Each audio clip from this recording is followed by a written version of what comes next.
Get lost, subcontractor. Working with someone like you will bring our company down.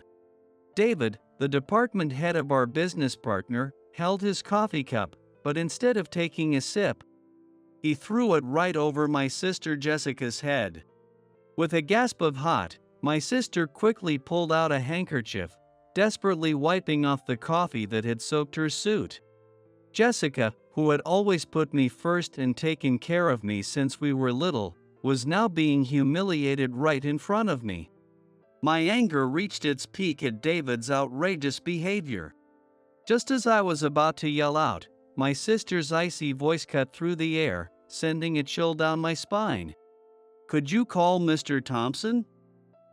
I need to speak with him." She said this coldly, glaring at David with piercing eyes. "My name is Alex. In my 30s, I run 15 companies that specialize in everything from tailoring suits to manufacturing and selling leather goods, as well as management consulting. Although they are all part of a group of 15 companies, each one operates quite differently. As I start businesses based on whatever ideas come to mind at the time. Once a business takes off, I leave the day-to-day management to trusted employees. And since I'm constantly realizing new services and products I wish existed, the sense of fulfillment and achievement is immense. Thinking about what venture to start next excites me. But I know the reason I've been able to stay motivated and ambitious is largely thanks to my sister, Jessica. When we were kids, our lives were far from comfortable. Due to our parents' neglect, we were passed around to different relatives. As a result, neither my sister nor I remember much about our parents. At first, I didn't understand what was happening, but as I grew older, I realized why we kept transferring schools. And I could see the reluctant expressions on our relatives' faces when they took us in. "I'll always protect you, Alex, no matter what. So, don't worry."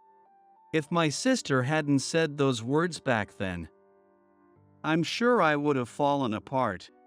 Her words were the emotional support I needed when I was still so young and fragile. But it must have been an enormous burden on her. She took care of me, reviewed school paperwork like a parent, helped with my homework, and made our meals. Perhaps due to all the stress, my sister developed hearing loss in elementary school. Our relatives said, "It'll get better if you sleep," and didn't take her to the hospital, so by the time she complained of pain, the condition had worsened significantly. If she had received treatment earlier, things might have turned out differently, but in the end, even with a hearing aid, her ears barely function. Apparently, options like a middle ear implant or bone conduction device were difficult to use in her case, and even with a hearing aid, her condition is severe enough to interfere with daily life. Even though the shock of losing her hearing must have been overwhelming, my sister never once complained. After her hearing deteriorated, our relatives' treatment of her grew even worse, and she was mocked by classmates due to her illness. Yet, seeing her never falter and always move forward, no matter how many challenges or obstacles she faced, gave me the strength not to wallow in my own struggles. It might sound arrogant to say we were like two people working as a team, but leaning on my sister helped me learn how to survive on my own. That's why I know I owe my success as an entrepreneur and business owner entirely to my sister. The sister I had relied on since we were kids unusually said, "I'd like you to join me for this meeting," which made me widen my eyes in surprise. Jessica also runs her own business and is normally confident and assertive, so I was surprised to see her ask for my help with such hesitation. "It's rare to see you feeling unsure, Jessica. Is the deal really that tough?" Her company isn't as big as mine, but she's been running it for a good amount of time. She handles most of the sales and negotiations herself, so she should be used to dealing with clients. The fact that she was asking for my help meant that this must be an especially difficult situation. When I whispered this to her, Jessica shook her head apologetically. This deal is pretty significant, and I want to make sure it goes through. But I just can't seem to get along with the person in charge. As kids, she would stand firm and never waver from her beliefs, but now that she's involved in business, she seems to be feeling the complexities of adult interactions. Just because someone holds a high position in a large company doesn't mean they're a decent person. This client must be the kind of difficult individual no one wants to deal with. Wanting to repay my sister for everything she's done for me, I decided to accompany her to the meeting. The venue was a quiet private room, perfect for discussing sensitive matters. Clearly nervous, Jessica had been adjusting the collar of her custom-made suit and checking her appearance repeatedly. Jessica had told me, "Please don't mention that you run a company," so I decided that if anyone asked, I would say I worked at her company. As I was thinking this and waiting for David, the client, he showed up a little after the scheduled time.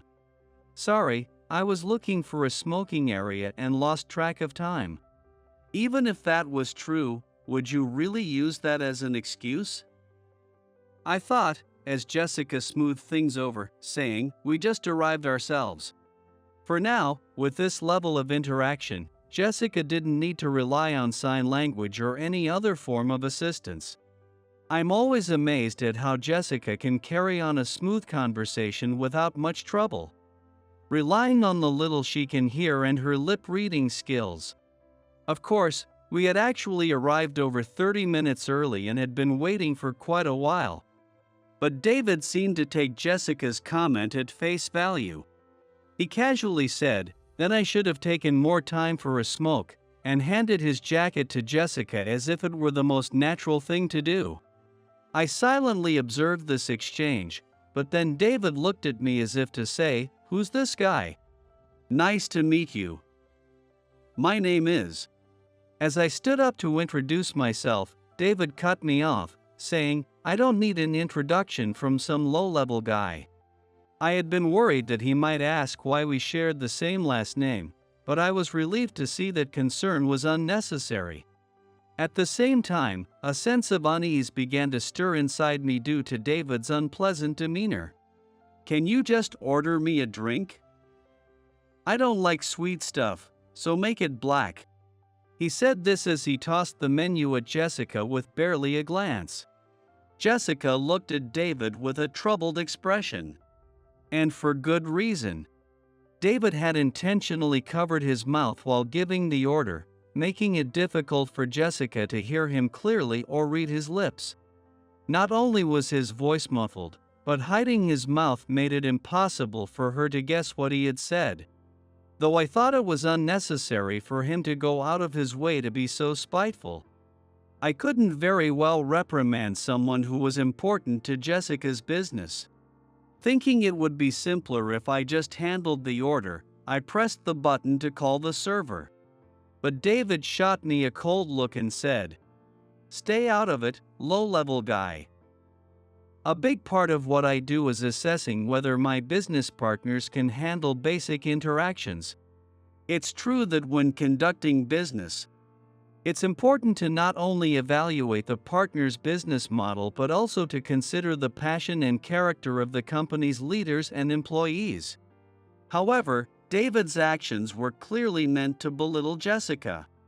It seemed like he was mocking someone with a disability. "Excuse me, but what you're doing is..." Before I could say more, a strong grip tightened around my arm. Jessica, sitting beside me, was holding my arm tightly, shaking her head. This wasn't my company's deal, it was Jessica's. As much as I didn't want to do business with someone like David, Jessica had her own reasons to keep quiet. Respecting her wishes, I remained silent as the server arrived to take our order. Under the table, I signaled to Jessica in a way only she would understand. I made a circle with 5 fingers on my left hand and mimicked stirring with a spoon using my other hand. Jessica gave a slight nod. It seemed the sign for coffee had gotten through, and I felt relieved. 3 coffees, please. And could we also have some wet towels? The server must have forgotten to bring the towels when we were seated. The server said, "I apologize," and then asked about the sugar and cream. Jessica smoothly ordered all 3 coffees with the cream and sugar on the side, resolving the situation. Jessica's responses were so natural that even the server didn't seem to notice her hearing impairment. As she had mentioned, since adulthood, she's acquired the skills to navigate daily life with ease. David silently observed the exchange between Jessica and the server, likely realizing there was nothing to criticize. I thought the whole interaction was impeccable, but after the coffee arrived and the server left, David slammed his hand down on the table. "Hey, how much are you going to trouble me? I told you to order black coffee." The loud bang startled Jessica, making her shoulders shake.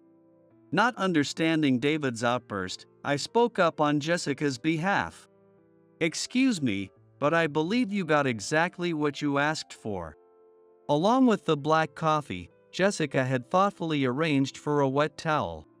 The cream and sugar were placed separately, so all he had to do was not use them. However, David shook his head furiously, spouting some childish excuse. "If I hadn't ordered the cream and sugar, I wouldn't have to bother with the spoon. Now I have to deal with extra stuff on the table. And I hate having a cluttered table." It was true that the saucer for his coffee held a small container of cream and a spoon. He was complaining that even the task of moving those aside was too much trouble. Realizing there was no reasoning with him, my anger surged, but Jessica bowed deeply beside me. "I'm terribly sorry for the inconvenience. We'll make sure it doesn't happen again, so I appreciate your continued business." David nodded in apparent satisfaction at Jessica's apology. I wasn't convinced, but I kept quiet and watched their negotiation. Let's get right to it. I've prepared a proposal with the delivery schedule and pricing for our parts. Jessica took some documents from her bag and handed them to David. After glancing at the contents, David slammed the documents down on the table. "This is ridiculous. The delivery is too slow, and the price is way too high. Shorten the delivery time by 3 days, and cut the price in half. If you agree, I'll buy twice the amount of parts as originally planned." David was making absurd demands regarding the estimate from Jessica's parts manufacturing company. Even without diving deep into the documents, it was obvious that David's requests were unreasonable. "I'm very sorry, but that wouldn't be feasible. Our employees are already doing their best, but at those terms, we just can't." Jessica struggled to continue the negotiation, carefully watching David's lips. But David remained stubborn, pushing his selfish demands even further. "If I'm buying double the amount, your revenue won't change, right? And it's because of those useless ideals about social contribution that your company is so slow. People like you shouldn't even leave the house, you're just a burden on society." Considering the cost ratios, such a statement is absurd, but it seems David has a poor grasp of basic cost concepts. And what he said next made my blood boil. Jessica's company was built on her own hardships, with the philosophy of empowering the socially disadvantaged. She actively promoted employment for people with disabilities, which inevitably reduced productivity compared to typical companies. And that's why her prices were higher. Even so, Jessica had worked tirelessly to secure contracts and keep her business running. It was clear that improving the profit margin any further was impossible. As Jessica desperately tried to explain, David laughed and said, "Get lost, subcontractor. Working with people like you will drag my company down." David picked up his coffee cup, but instead of drinking from it, he poured it right over Jessica's head. With a cry of "hot!" Jessica frantically pulled out a handkerchief, wiping off the coffee that had soaked into her suit. The sister who had always put me first, taking care of me since we were kids, was now being humiliated in front of my eyes. David's outrageous behavior pushed my anger to its limit. Just as I was about to shout, Jessica spoke in a voice so cold it sent a chill down my spine. "Could you call your president? I need to have a word with him." With that, she fixed David with a cold, steely glare. David, stunned by Jessica's sudden change in demeanor, initially looked surprised but then burst into laughter. Sorry, my hand slipped." "But you want me to call Mr. Thompson? What do you think a small-time company owner like you could possibly do?" It seemed that Jessica was still in shock over the coffee stain that wouldn't come out, as she continued rubbing the stain on her shoulder with her handkerchief. The suit was one I had made at my company and given to Jessica as a gift when she established her business. I had designed it to be perfectly tailored to her frame, using the finest material so she could stand proud in any negotiation. "Look, I'm sorry about the coffee. It wasn't intentional, so let's move past it." "Oh, and this deal? It's off." "Sure, it's a loss for both of us. But let's just call it even and move on." David clearly thought this would have no real impact on his company. But he had no idea what was about to happen. Neither Jessica nor I had any intention of forgiving him. We were going to take him down completely. As I watched David grab his coat and walk out, I swore to myself I would see it through. That very day, I set my plan into motion. David's company, including its subsidiaries, ran businesses in both the restaurant industry and the manufacturing and distribution of equipment. His business model was strikingly similar to mine. So I opened a competing restaurant near one of David's restaurants. I had been planning to venture into the restaurant business for a while, and this turn of events just sped up the timeline, which suited me perfectly. David's restaurant chain, known for its multiple locations, prided itself on offering quality ingredients at a reasonable price. Coincidentally, I also valued high-quality ingredients and wanted to deliver that experience to the public, making us perfect competitors. Upon opening, I invested heavily in advertising and promotion, and word spread quickly, turning my restaurant into one of the hardest places to get a reservation. We easily avoided the common pitfall of restaurants that fade after their initial popularity, and it became clear that David's customers were flocking to my place. One day, I received a call from my secretary, saying someone wanted to speak with me. When I picked up, it was David. He was insistent on meeting, so I agreed on the condition that it would be a short, one-time meeting. When David saw me, he was completely stunned. He never expected that I was the CEO. You're the person from that time." "Yes, I'm well aware of who you are," I replied sarcastically, watching as David bowed his head repeatedly. "I believe we met at a previous negotiation?" "I mistakenly thought you were just an employee of that insignificant company back then. I apologize for not greeting you properly." Clearly, he hadn't yet realized that Jessica and I were family. Annoyed by David's continued disrespect, I asked him what he wanted. More importantly, "What's the reason for your visit?" "As I mentioned over the phone, I'm quite busy." I spoke in a cold tone, and David nervously wrung his hands as he explained his reason for coming. "Recently, your company has opened several stores near ours, right? Since our business models are quite similar, I thought it would be beneficial if we could work together." As he spoke further, it became clear that David was proposing that his company buy out mine. Despite being troubled by the competition nearby, he now wanted to buy my company to benefit from the situation. Of course, I had no intention of giving my business. I opened the door silently, signaling David to leave. Are you sure? I have plenty of ways to retaliate. Don't come crying to me when you regret it. David growled, his voice laced with anger, likely from his wounded pride. I bit back a retort, choosing instead to remain silent, swallowing the words I wanted to say. David bit his lip and stomped out, his footsteps echoing loudly as he left. He probably thought I only ran a restaurant business, which is why he felt he could speak to me with such arrogance. People like David need to be taught the harsh realities of the business world. To prepare my next move, I picked up my phone and tapped the contact of a key individual. The next day, I received a message from the staff I had assigned to manage the competing restaurant. When I clicked the link they sent, I saw a barrage of slanderous comments about our store. Multiple posts had been made by the same account, all from the previous day. Was this David's idea of retaliation?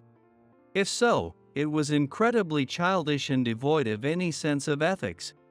The posts were full of false claims about food safety and insults toward the staff, clearly meant to drive away customers. To calm down the staff who explained to me, none of these claims are true, I gave them some instructions.